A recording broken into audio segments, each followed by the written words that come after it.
toward location-aware, in-body terahertz networks. Okay? That's the one. 2021. And let me see if I can blow this up. There we go. So, what you have, what they call network controllers here, that is your software-defined metamaterials, because they show haptic ears and you're wearing smart clothing on the one side, and on the other side is your body and under your skin. The nanonodes are passively flowing in the bloodstream. Energy harvesting entities are localized so that they can communicate to the internet.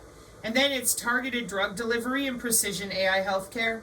Your network controller is a localization of the nanonodes. Like I said, the terahertz radio is short range, omnidirectional, and this is where the functional ultrasound will hit you and shake your cells open or closed with the corona effect, so that the terahertz can then open the cell by making it like more like a sponge, a little more porous, and then it communicates either biochemically, electrically, to the nano that's already flowing through your bloodstream.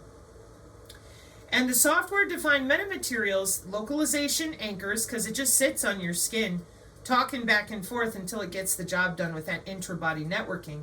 That's why it's called wake-up radio with ultrasound, or terahertz radio. And the energy harvesting nanonode on the top there with a network controller, well, that's based on your body area network. That's what BAN node, body area network node, that's what it stands for. Okay? So that's bad enough. So your ultrasound wake-up radio, the control of the waves, and beam steering with the terahertz, the response that we want to get out of the nanomaterials, well, that's easy. We've all seen the terahertz video, haven't we?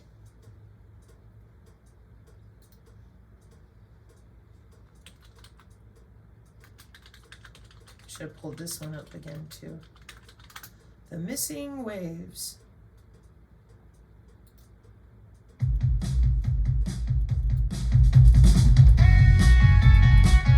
Radio waves are long electromagnetic waves, and light and X-rays are short electromagnetic waves.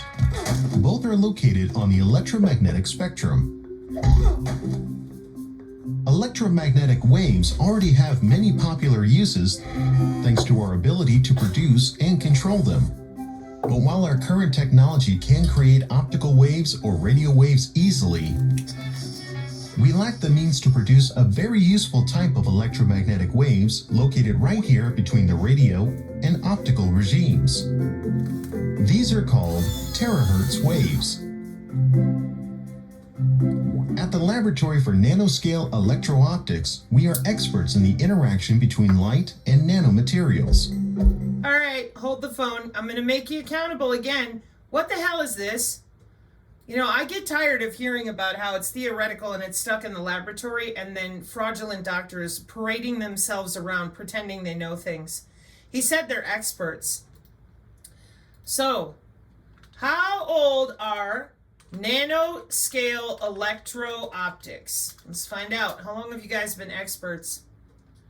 The field of nanoscale electro-optics, which involves manipulating light at the nanoscale, not nanotechnology, nanoscale under the micrometer, started developing significantly in the 1980s. Oh, well, that makes sense, because that's 45 years now of being experts at it. Oh, amazing. With early research focusing on sub-wavelength near-field optical structures, primarily at places like Polaroid Optical Engineering, laying the foundation for advancements in optical record densities beyond the diffraction limit. Nanotechnology timeline, 1981. Russia's Alexei Ekimov discovered nanocrystalline semiconducting quantum dots in a glass matrix and conducted pioneering studies. Let's just go to nano.gov, that place that none of you care to go to. This timeline features pre-modern examples of nanotechnology as well as modern era discoveries and milestones. Yeah, did you know that back in the day with the Lycurgus cup in Rome is an example of dichroic glass? Colloidal gold and silver in the glass allow it to look opaque and green when lit from the outside, but translucent red when light shines through from the inside. 9th to 17th centuries, glowing, glittering luster ceramic glazes used in the Islamic world and later in Europe contain silver or copper or other metallic nanoparticles. Oh, they're just so stupid. No, I think that you people need to start talking about this stuff for what it is, and it's like pulling teeth. No wonder. So in 1981, Gerd Binning and Heinrich Rohr at IBM Zurich lab invented the scanning tunneling microscope, allowing scientists to create direct spatial images of individual atoms for the first time. Nobel Prize for that in 1986. 1981, Russia's Alexei Ekimov discovers nanocrystalline semiconducting quantum dots, in a glass matrix and conducted pioneering studies of their electronic and optical properties. Oh, look! Rice University in 1985.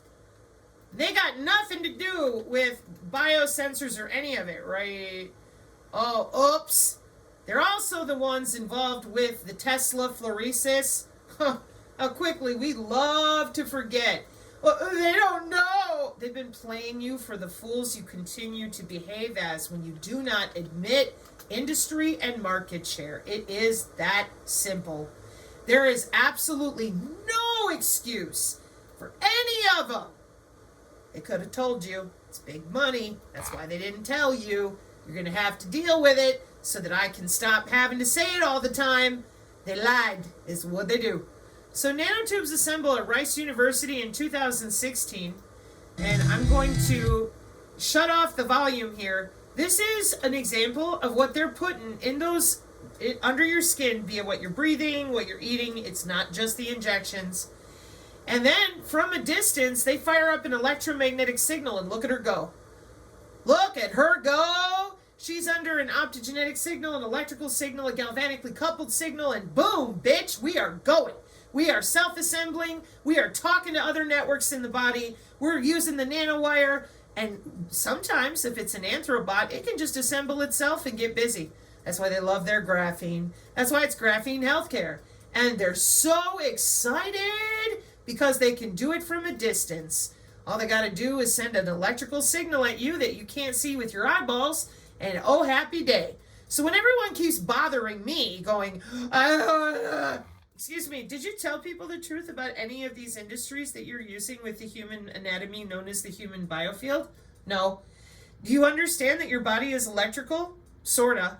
Right. So when I tell you that the core of this problem every single time, including for your SV40 and your cesium-137, you're going to be back at the beginning, okay? How are you logging into people's bodies remotely?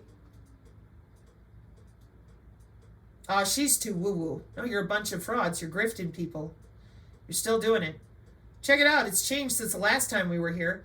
The biofield is a complex energy field thought to organize, generate, and regulate biological processes. The NIH formally recognized the human biofield about 30 years ago. It showed back up in 2015. That's 10 years ago, but they've been working on it a long time. Yeah. And they formally recognized it because they had it in 1908, took it away, and now we got it back in 2015. You used to call it the aura. It's the human biofield. And the reason that we have it there is morphogenetic fields and bioelectricity are moving around in your human biofield. So what we did and what we do is we give you an IP address, a set of MAC IDs, a little data link layer. Oh yeah, it ain't no big thing but a chicken wing, baby. We got the 802.14 working group or the 802.15 working group. And that's where your biofield went back in 1995. It became formal that they could just log right in and go to work. There she is with the wireless. Not everybody else in the world, it's religious, it's chakras, but to these people, this is surveillance under the skin since 1995, and it's all legal. It's called a body area network. Wikipedia again. Well, they can change that, Sabrina. You can look it up any way you want. The Wikipedia gives you the keywords in the appropriate year. That's all I care about at the moment, because I gotta go quick. I have a lot to show you in a small amount of time. So, your near field channel, it's the unified field theory. What field are you near? you're near the human biofield that you lie about. You won't admit that it's anatomical. You don't admit that it's generated by our own biological signals. You don't admit it even exists because we're supposed to be wrapped up in that there aeroplane. This is a huge problem and it's getting worse. People continue to pretend they don't know what they're doing. Then they run out there and scream they have the one and magical CV1, the cesium-137 answer, not understanding how we actually log into the body with computer networking. And that part I appreciate because I'm not a biochemist. I'm not a biomedical engineer. I hate getting into the way you guys rip up cells and put them back together. But that is what you're doing. I do understand what you're doing because my arena is to make this talk on the internet. That means I have to know its origin, its destination, where it's going, how it's changing. You just get to lie to people and tell them you're waving your magic wand. You're a doctor. How dare you question me? Oh, I don't know. This is a lot of bitching, whining, and bullshitting going on for something that you guys have been well paid for 20 years. Check it out. We are experts in the interaction between light and nanomaterials. In an important project funded by the European Research Council, we have engineered a family of sophisticated nanostructured metamaterials. It said European Research Council, not the Illuminati. That are a mere few tens of nanometers thick, but are able to generate controlled terahertz waves. To activate the metamaterials, we shine ultra-short pulses of infrared light at them, and the waves that come out are the elusive terahertz waves. Importantly, the emerging waves also carry a certain functionality encoded in the metamaterial. So depending on what the metamaterial is, you're going to get a different response. You're going to get a different way that the cell communicates under the skin. This is how wireless drugging works, among other vectors of getting into your skin, like a transdermal patch, bioelectronics. This is how your Fitbit works when it's scanning your body while you're breathing and all the other things. These biosensors use the nanotechnology to communicate with the rest of the internet. And that is what you left out because nobody has questioned you ever about the HOW of what you're doing under people's skin. And that is why on the channel we focus on the biofield because that is what you're doing. You're not using a magic wand. You didn't give somebody a wearable Fitbit. You definitely didn't tell anybody what you're doing. You just went ahead and did it. You told them they were remote viewers while you were testing the body area networks. They lied about the digital twins. You can't have digital twins at the Pentagon for 50 years and not have research and development. So when I saw that, I've always warned you all, I am a natural telepath. When I was younger, kids that were telekinetic, they could levitate things, they disappeared in white vans in middle school. And you said, oh, you're so crazy and traumatized. And I'm like, I'm really sorry you feel that way. I really am. You're going to be in massive trouble if you keep doing that. This is anatomical. Psionic abilities, psychic.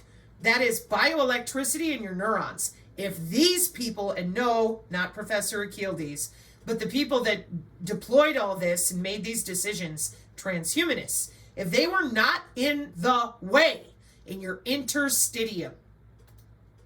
Before I show you this, what is the interstitium?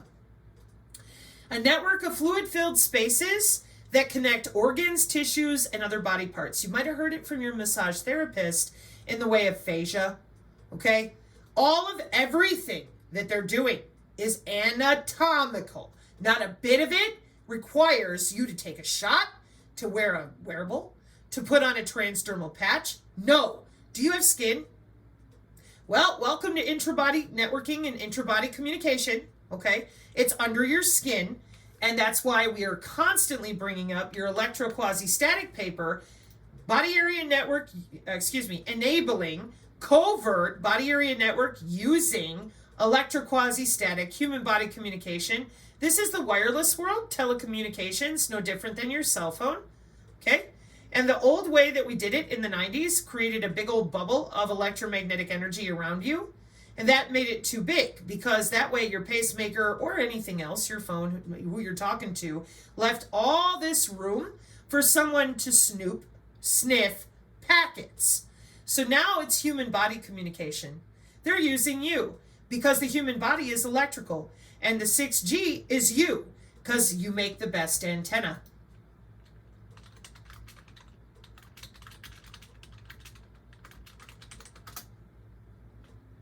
Surprisingly, they found that the human body is the most efficient medium for amplifying the wire's ability to collect RF energy, and the human body can act surprisingly as an efficient antenna for harvesting energy in the 6G spectrum, potentially making it a key component, it being your body, in future 6G technology, particularly when utilizing that visible light communication.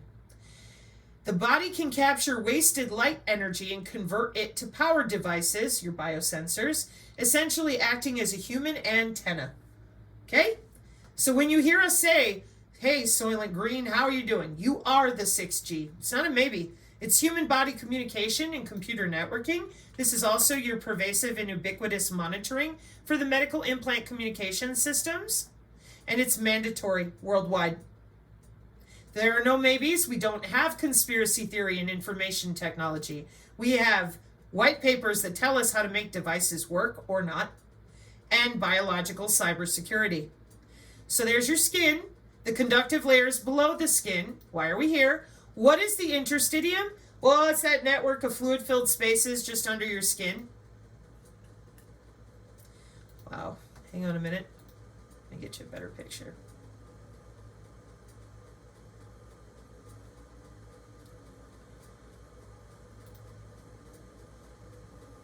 Okay. Check this out. The space between cells is called interstitium. Fluid in this space is called interstitial fluid. Two major types of solid structures are collagen fibers and proteoglycan filaments, coiled molecules composed of high hyaluronic acid. Almost all fluid in the interstitium is in the form of gel.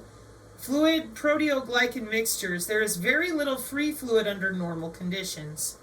Oh, they don't know anything about it. No, they just didn't bother to tell you that they're using your human body as an antenna, that they're under your skin with surveillance, and that they've been at it since 1995. It's not your business. It's theirs. And it is a business. I will show you. So here we are in the telecommunications and biomedical engineering industry with Professor Kildes giving a speech in New York City. Okay? This is the Bio-Nanothings Networks for Early Detection of Viruses.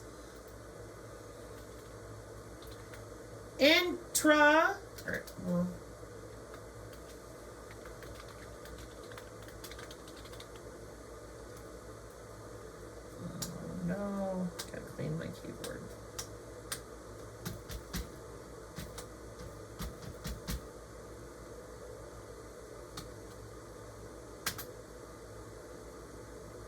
An intra-biothings network refers to a network of extremely small biological devices, nano-sized, that communicate with each other within a living organism, essentially creating a network inside the body, often referred to as the Internet of Bio-Nanothings, in the field of nanotechnology and medicine. This allows for real-time monitoring of biological processes and targeted drug delivery at the cellular level. There's no nano. I don't know what you're talking about. No, we know exactly why you don't want anybody to know about this, because there's a cyber or bio-cyber interface involved. There's 20 years of development and deployment involved. You have your Internet of Bio-Nanothings AI system, which I talked about however long ago and said, you're letting the AI grow itself inside of people? Yeah. Yep. So there's your AI nano system, nanosensors. And now remember, that just means nanoscale. The actual Anthrobots, Xenobots, nanotechnology, that's a different, well, I mean, it's within the same measurements, but it doesn't have to be that. It can just be nano-sized. And when I tell you that they're using the blood flow of through your blood vessels, the pressure in your veins and arteries, the piezoelectric response of your muscles and your bones when you walk around, yeah, that has to do with human activity recognition radar as well. So that we can watch you walk around inside your house, listen to everything that you say, and log in at any time. So when we talk about wireless drugging, this is July 2022. when we talk about all the different ways, the kinetic reaction-based ligand receptor binding mechanism. Hang in there. The reason I have to go over some of this again for those of you who don't know better, but it's also for those of us who do know better, because wait till you see what they dropped on the channel, you'll understand. So ubiquitous health monitoring for pacemakers and insulin pumps is one thing, but in the Agenda 2030 goals, that ubiquitous health monitoring is a requirement. It's a requirement for our warfare doctrine, network-centric warfare with distributed or systems of systems. It's required for the Internet of Medical Things. It's required for the graphene-based sensors and health monitoring. Why is it required? Because Greta cried. When the Agenda 2030 goals, these goals are already finished. You're not stopping anything. You're not tearing down towers. And even if you did, you're the tower. Your body makes the best antenna. So remote patient monitoring and behavior modification are required because Greta cried. And when she cried, you said, okay, well, let's build smart cities and stick everyone in them. And we're going to redo the atmosphere with a little bit of sensor technology help as well. And we're going to have sensors because they're affecting the epigenetics in the biosphere. We're going to have sensors in everybody. Okay, this is IEEE again. It says, Body Sensor Network Care, a secure Internet of Things modern healthcare system using Body Sensor Network, IEEE 2016. And you said it was sorcerers casting spells on them from Hogwarts. That was from your Fraud Ranger, isn't that nice? You have to keep in mind that anybody right now that you're looking to trust or looking to for mitigation and solutions, if they've worked harder to gaslight you in the last 5 years than educate you, my best advice, turn them off, get your money back, don't go back. Because we're only going forward and the only way is through. So you have your Internet of Medical Things, and on the Internet of Medical Things, they're using your actual central nervous system as their backbone with that intra-body communication. Bingo card paper. The Internet of Medical Things. And let me go up here to the abstract paradigm that will enable that next generation anything. Yep. Healthcare. By enhancing human abilities, human augmentation, supporting continuous body monitoring, and restoring lost physiological function due to serious impairments. Future directions in this research area are considered to overcome the existing technical challenges mainly associated with miniaturization, power supply, and multi-scale communications. So whether it's your Fitbit, a transdermal patch, or anything, including the different types of biosensors for your eyes, etc., it's using the intra-body networking. Now, real quick, hang on.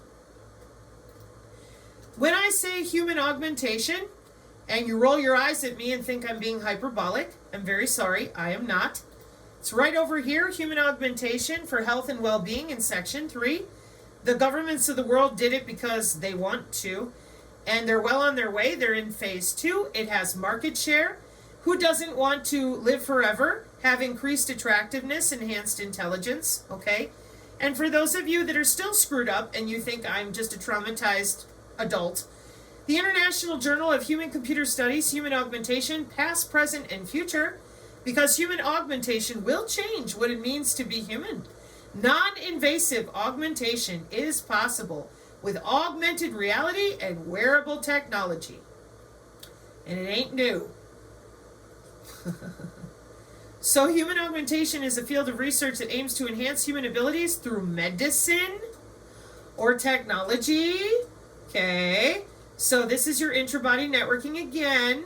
Since the invention of direct manipulation and graphical user interfaces, 1963, 1968, 1982, the developments in mainstream human technology interaction have been incremental. They enable to use the tools in more direct, efficient, and robust ways, but the underlying model of interaction is still the same. The notion that a computing device is a tool. More recently, the research focus in this field has moved to mobile and pervasive interaction, including embodied interfaces. Pervasive computing, what you need to know, they're under your skin. So then we can go back to the telecommunications and biomedical industry to listen to Professor Achildes explain this to you. And he's been busy with this since 2011 in appropriate telecommunications, hospitals, universities, and study with the ITU, the IEC, and the IEEE worldwide.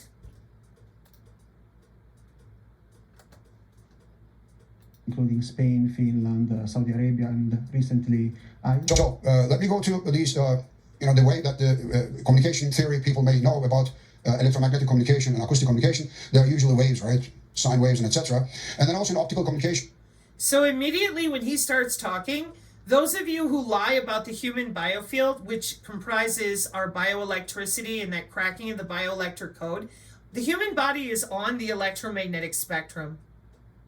What does it say on the left? That acoustic communication with the terahertz and the functional ultrasound? Yeah. What does it say on the left? Electromagnetic communication? Yeah.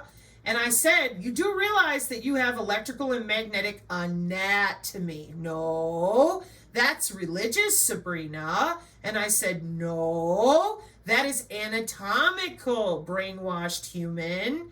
I am very sorry that all these people have got you so messed up, but we've been running radio frequency through the body since World War II, and it would be very nice if everybody could start getting on the same page and stop lying about human anatomy.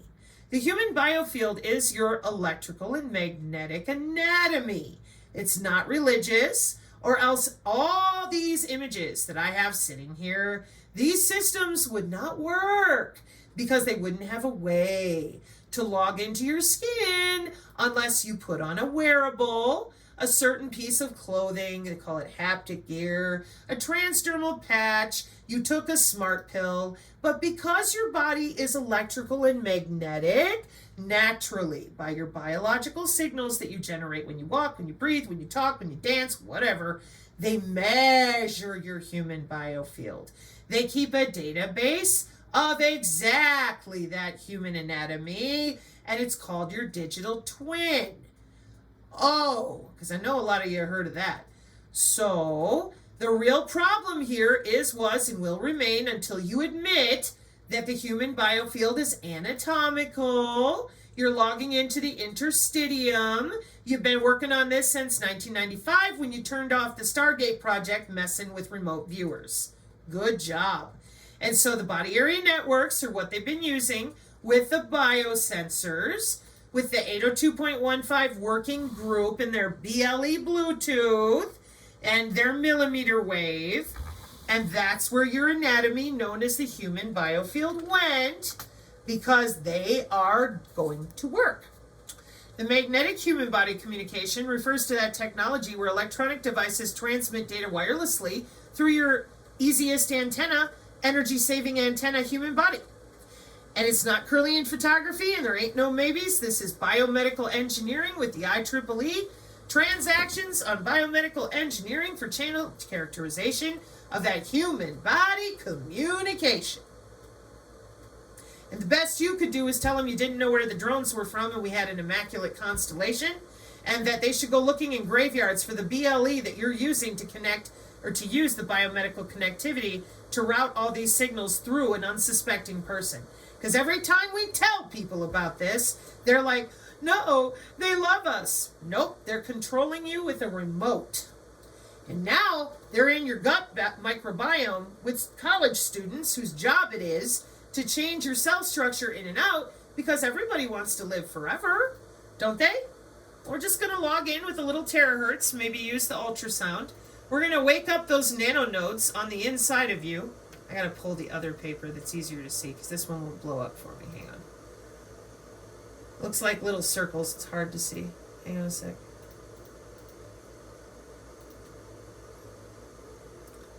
Sabrina, you always say don't use the semantic scholar one. I know, right? You guys going to give me a better picture? Because usually you don't. Nope.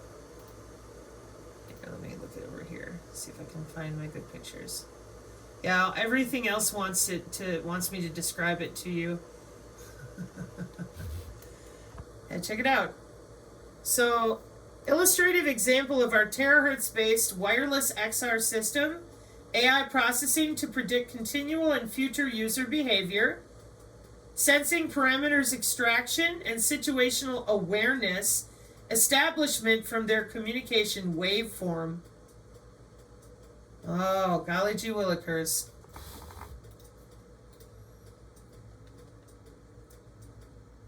Oh, that's still ResearchGate, but this is the one I'm looking for.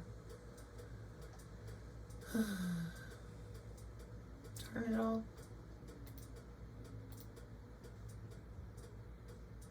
All right, Semantic Scholar will have to do. So all these little circles here, you have the nanonodes and then their two-way estimation and the way they talk to each other. That's computer routing.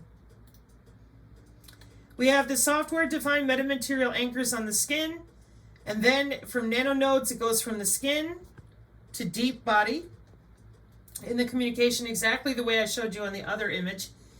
And they estimate the time of which nanonodes need to wake up and wake up radio, which ones that don't.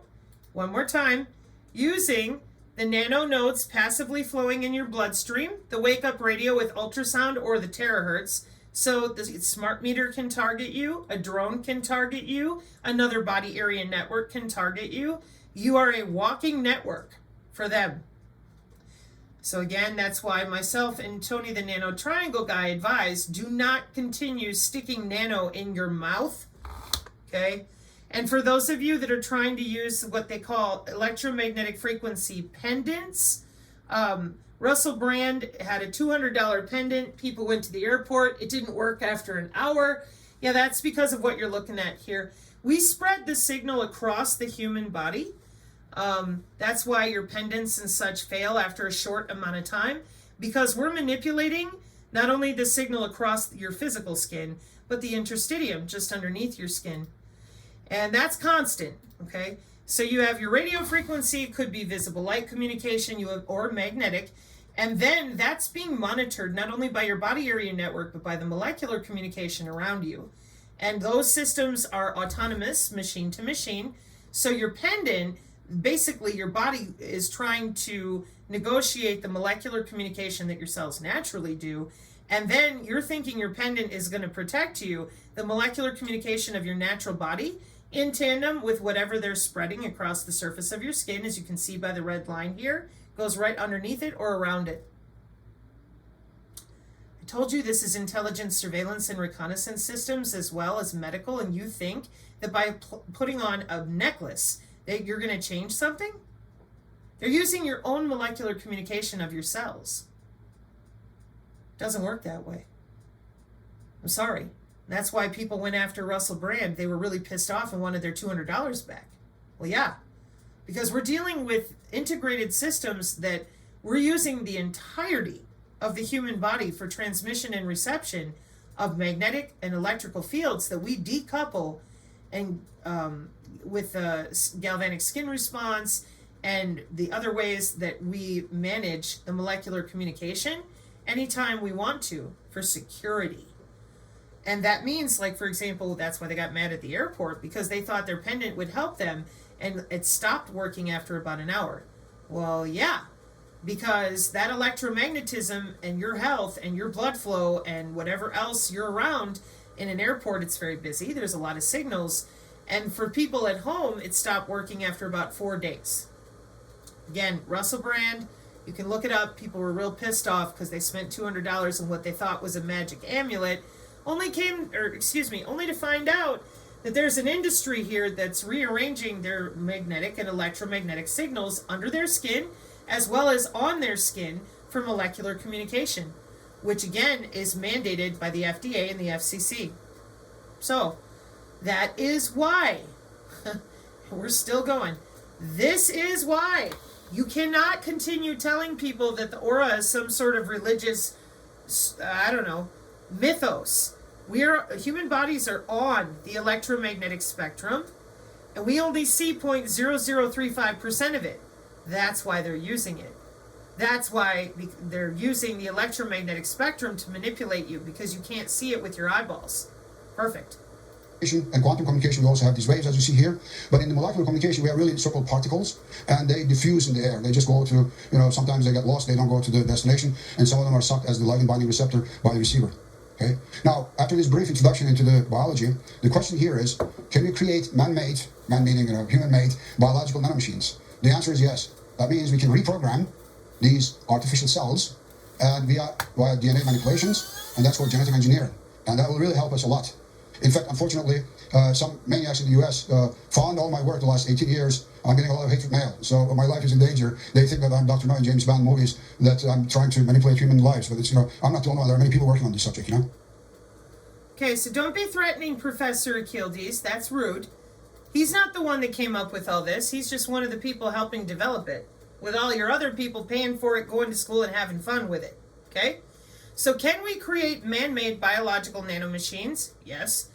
Oh, it's genetic engineering. Yeah, I thought we didn't do eugenics, America. Or whatever. Well, where did all your money go? Nano.gov, which is exactly where we are on their timeline. Oh, but we don't know what we're doing. Really? That's just 2016 incredible. With Tesla Fluoresis. And 2022 incredible, electrocuting you under the skin just a little.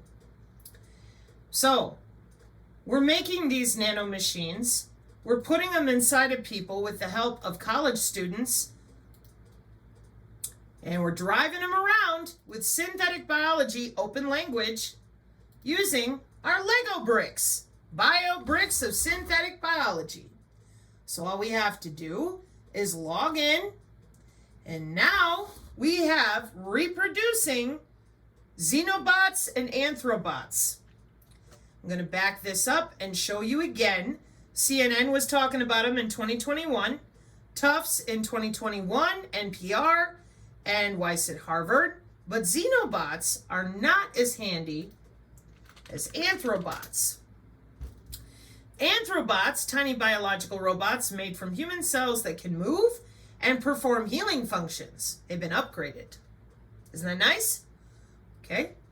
Again, it would be nice if we could talk about this for what it really is, but for some reason, even though we all paid for it, the transhumanists don't seem to want to explain to everybody that they've been using the sensor technology to augment the atmosphere. Okay. So while all of you got your hopes up and you kept telling me, you need to be involved in politics and let's write letters, I told you that's a waste of time. You believe me yet? You will in a minute.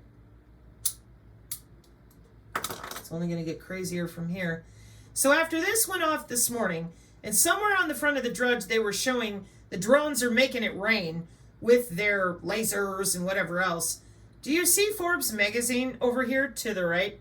How Dubai is using laser drones to shock rainwater out of the sky? July 28th, 2021. It's so hot in Dubai that the government is artificially creating rainstorms. CBS News, 2021. And the United Arab Emirates tackles hot weather by creating its own rain with drones. Sky News, 2021. I don't believe in climate change. I don't believe in chemical chemtrails. Excuse me. I don't have to believe in it. I can just sit at my desk in my basement and pretend.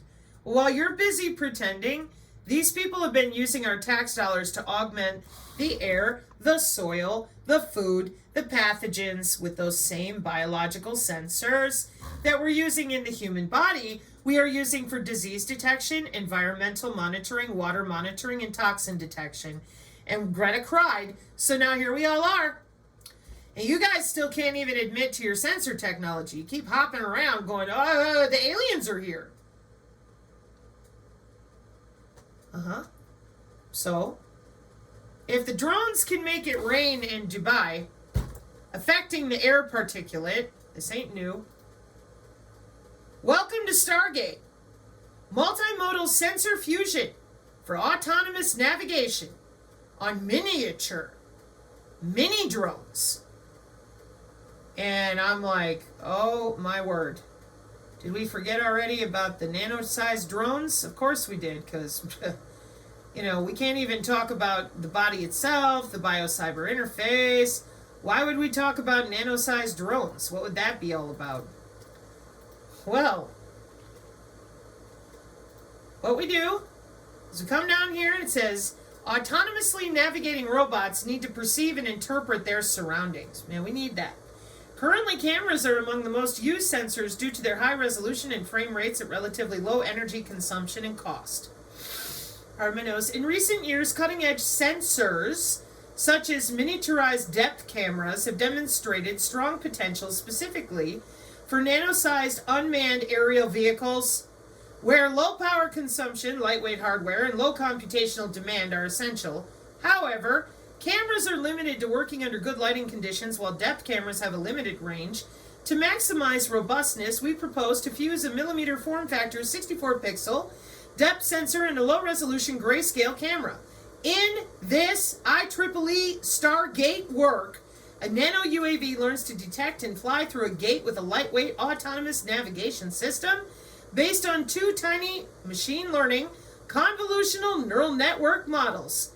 Those are the air molecules on crack, like your artificial neural networks, telling the drones what to do. Trained in simulation, running entirely on board, and an accuracy above 91%. Field tests are based on the Crazy Fly 2.1. So first I went to search Nano UAV, there's our Teledyne FLIR, okay? But as you recall, that could also be insects. Remember the Pentagon cyborg insects? Maybe you don't. That would be your DARPA again. Didn't you ever want to know how those cyborg insects from the Pentagon actually fly? They're bomb sniffers. They're here to save us. They're all grown up. Hang on a minute. They're all grown up in 2008.